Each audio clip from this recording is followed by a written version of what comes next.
La nature, en fait, elle est high-tech. Elle est incroyablement high-tech. À votre avis, qu'est-ce que c'est, ça? C'est du phytoplancton, absolument. C'est une diatomée. Ah, elle est belle, déjà. Et cette diatomée, en fait, son squelette est en silicium. La totalité de son squelette, c'est du silicium. Alors, je travaille dans la Silicon Valley. La Silicon Valley, on l'a appelé comme ça parce que c'est là qu'on fait les meilleures puces électroniques au monde, et c'est notamment là qu'il y a Intel. La distance ici entre deux branches, là, vous voyez deux petites branches, là, c'est 10 nanomètres. Vous allez me dire, ça me fait une belle jambe. Je vous ai mis à la même échelle ce que fait Intel. C'est-à-dire, quand Intel imprime des semi-conducteurs, ça ressemble à ce que vous voyez en bas. Les puces que vous avez dans vos ordinateurs, c'est les puces de droite, 22 nanomètres. Intel, aujourd'hui, est très en retard pour sortir des puces à 14 nanomètres. Quand Intel part dans un projet comme ça, passer de 32 à 22, c'est une aventure à 10 milliards. Parce que si jamais ils n'ont pas de chance, il faudra qu'ils immobilisent 10 milliards de trésorerie. Ils vont peut-être tout dépenser s'ils n'ont pas de chance. C'est une des industries les plus cash-intensives au monde, comme on dit. Et puis l'usine, le centre de fabrication, le fab, qui fera les premiers semi-conducteurs à 22 nanomètres, va coûter 900 millions de dollars. C'est une salle blanche. Parce qu'à cette échelle, si un cheveu tombe sur votre semi-conducteur, c'est l'Himalaya qui vient de tomber sur votre tiramisu, là. Donc vous êtes obligé d'avoir une salle blanche. La diatomée fait mieux sans salle blanche. Qui est le plus high-tech entre les deux, là? À la même échelle, qui est le plus high-tech? La diatomée le fait sans salle blanche, sans consommation énergétique excessive. Elle imprime mieux en bout de chaîne, mais son processus industriel est meilleur également. Dans une goutte d'eau de mer, vous avez des puces Intel qui flottent. Et ces puces, elles flottent, elles nous narguent, puisqu'elles flottent depuis 3 milliards d'années. La nature est littéralement high-tech. Et le biomimétisme dit véritablement, si on exploite la nature comme une source de connaissances, on a beaucoup plus à y gagner.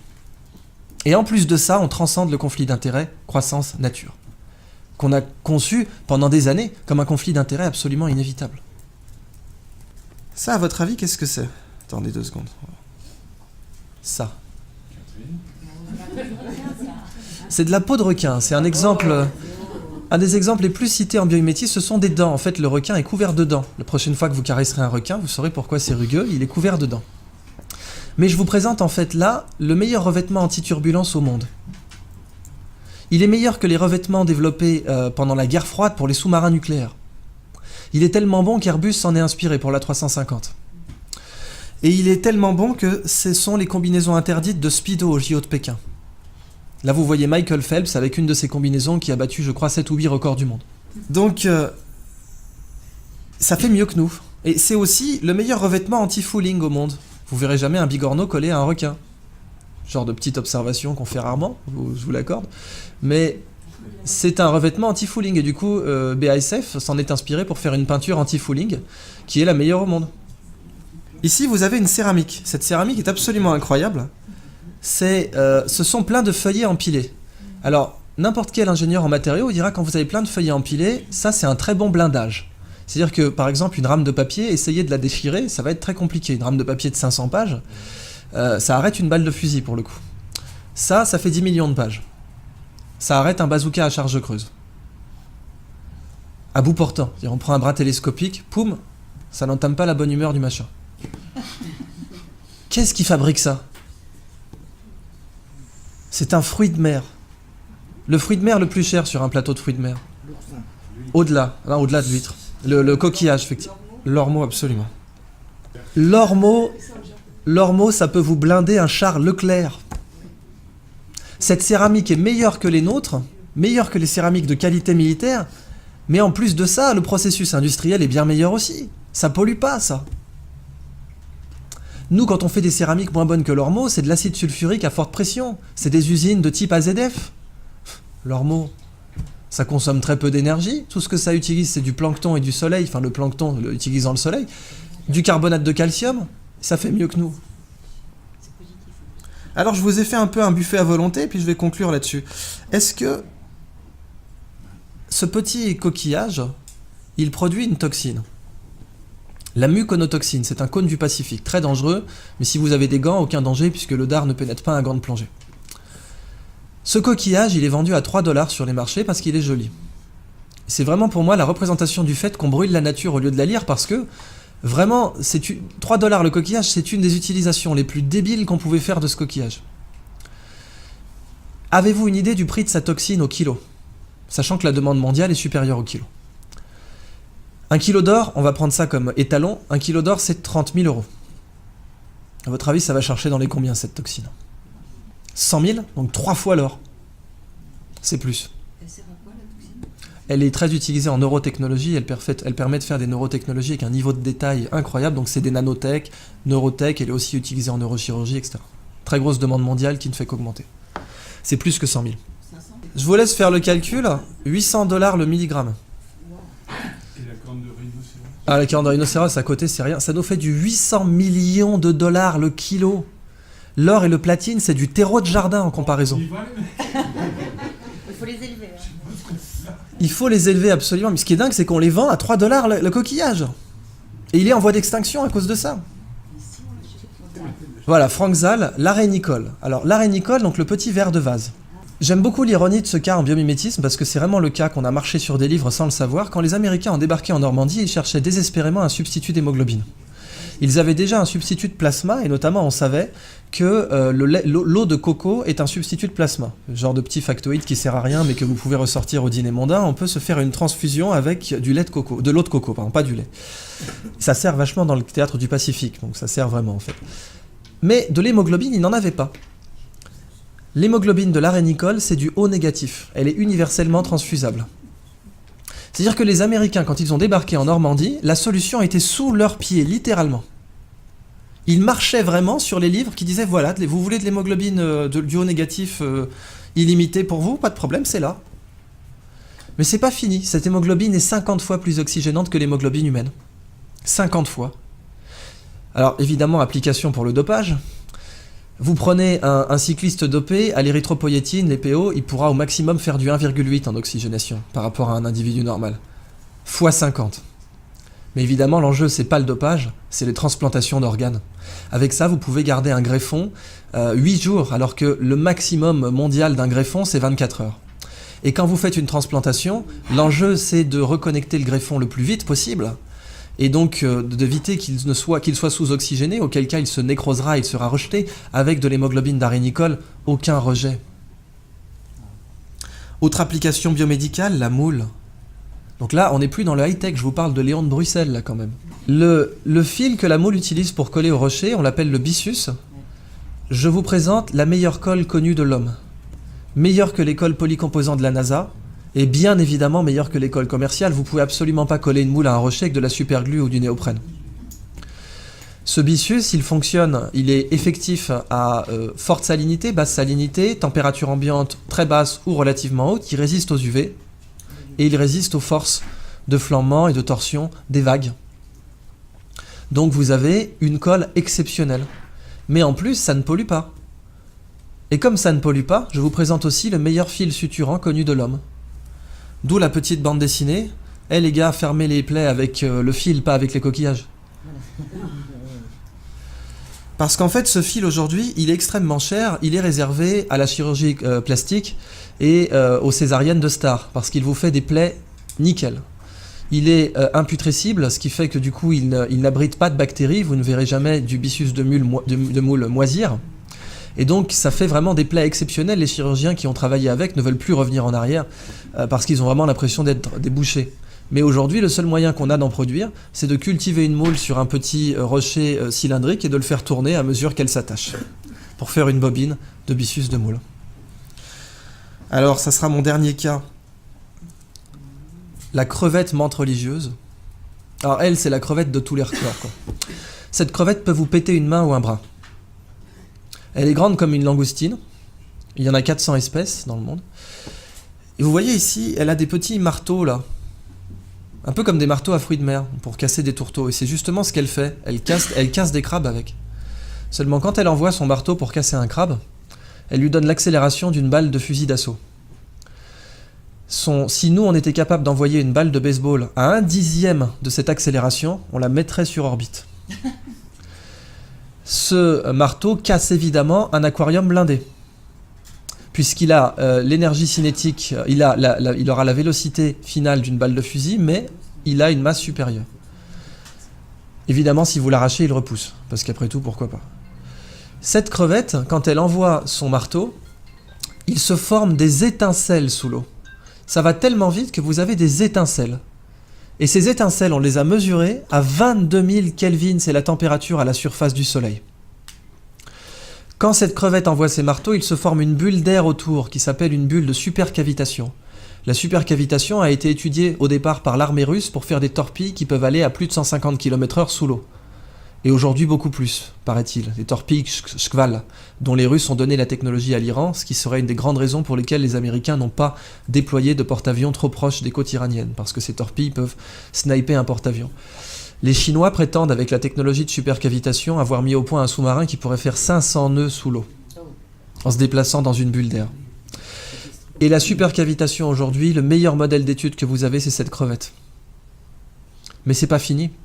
Cette crevette, ses yeux, parce qu'après tout, si la nature est une bibliothèque, chaque espèce est un livre entier. Moi, je vous ai parlé que du chapitre marteau, mais je peux vous parler du chapitre yeux. Les yeux des chiens ont 2 types de cônes différents pour reconnaître les couleurs.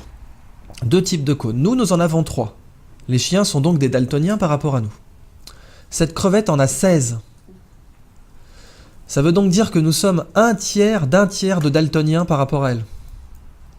Elle est très colorée, mais la couleur que nous on voit, ce n'est rien par rapport à celle qu'elle voit.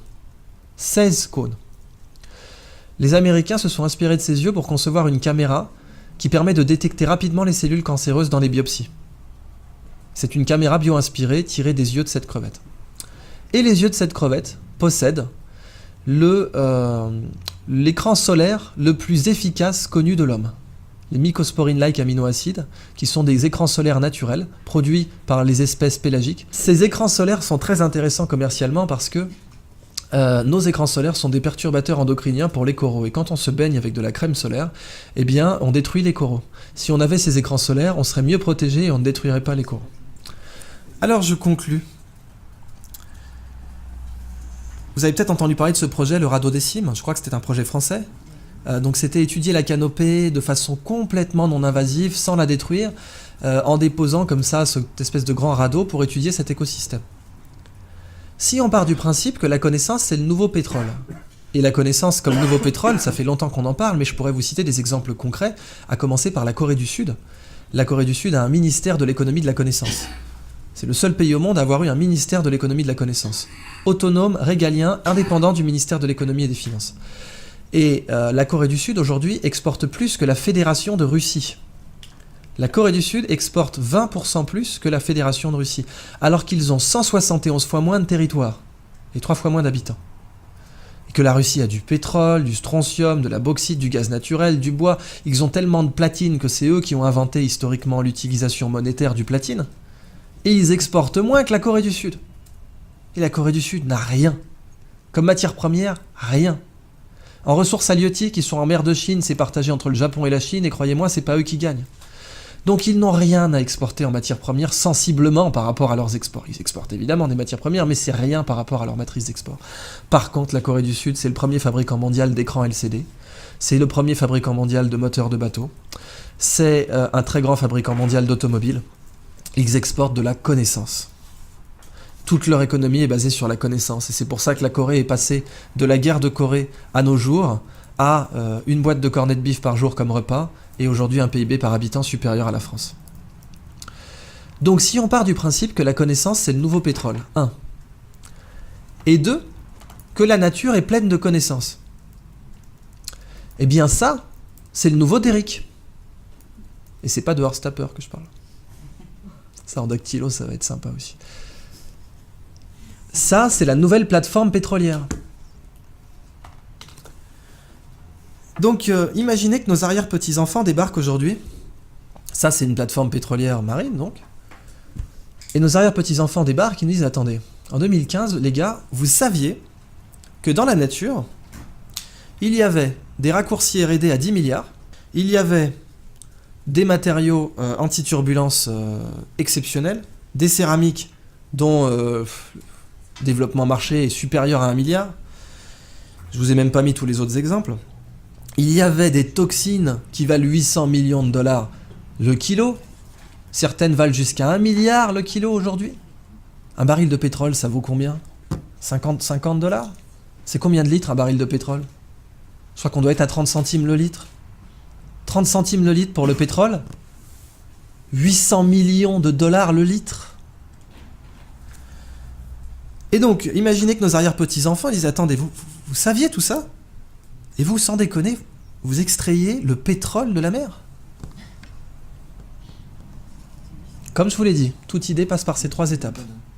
Ridicule, dangereux, évident. Pour l'instant, ce que je vous dis, c'est ridicule. Que ça, ce soit la nouvelle plateforme pétrolière, c'est complètement ridicule. Si c'était pas ridicule, le Brésil arrêterait de brûler la forêt. Et le Brésil en mettrait partout, des comme ça. Le problème que l'on a aujourd'hui, et c'est le frein majeur, c'est que nous n'avons pas la raffinerie. Le derrick, nous l'avons.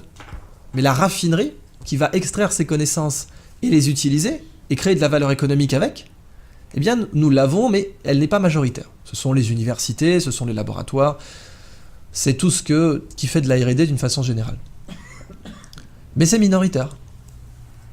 Eh bien, peut-être que dans notre nouvelle renaissance, la nouvelle plateforme pétrolière, ce sera ça.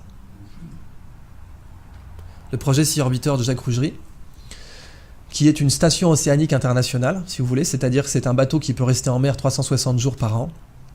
Après tout, c'est vraiment stupide de se rendre compte qu'on est capable d'envoyer une station orbitale et on n'a toujours pas été capable de construire un bateau qui resterait 300 jours par an en mer, 360 jours en l'occurrence. Et qu'on a... si, les plateformes pétrolières sont les seuls contre-exemples. Et puis, en fait, on connaît mieux la surface de Mars aujourd'hui que les fonds marins. On a mieux cartographié la surface de Mars que les fonds marins. Bien, dans le biomimétisme, un écosystème inexploité, c'est comme une nappe pétrolière. Sauf que, quand vous l'exploitez, vous ne le détruisez pas. Vous prenez le livre, vous en faites une photocopie et vous le remettez en rayon. Et en plus, il y a beaucoup plus d'argent à faire comme ça. Donc c'est juste plus rationnel de faire comme ça.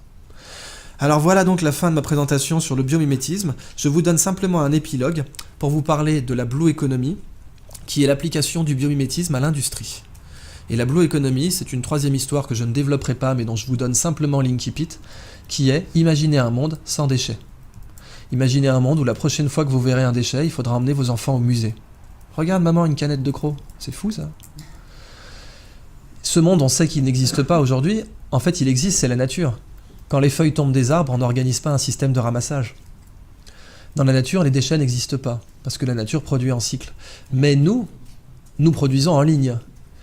Et du coup, nous sommes la seule espèce aujourd'hui qui produit des choses dont personne ne veut. Et quelque chose dont personne ne veut, ça s'appelle un déchet. Eh bien, Hélène MacArthur d'une part et Gunther Pauli d'autre part ont mis en place un paradigme, et en particulier celui de Gunther Pauli est aujourd'hui le plus avancé, qui démontre en fait que polluer zéro peut rapporter beaucoup plus. Exactement de la même façon que l'abolition de l'esclavage au nord des États-Unis a rendu le nord beaucoup plus riche. Et ce sera ma conclusion. L'abolition de l'esclavage est passée par les 3 étapes, notez bien. Hein.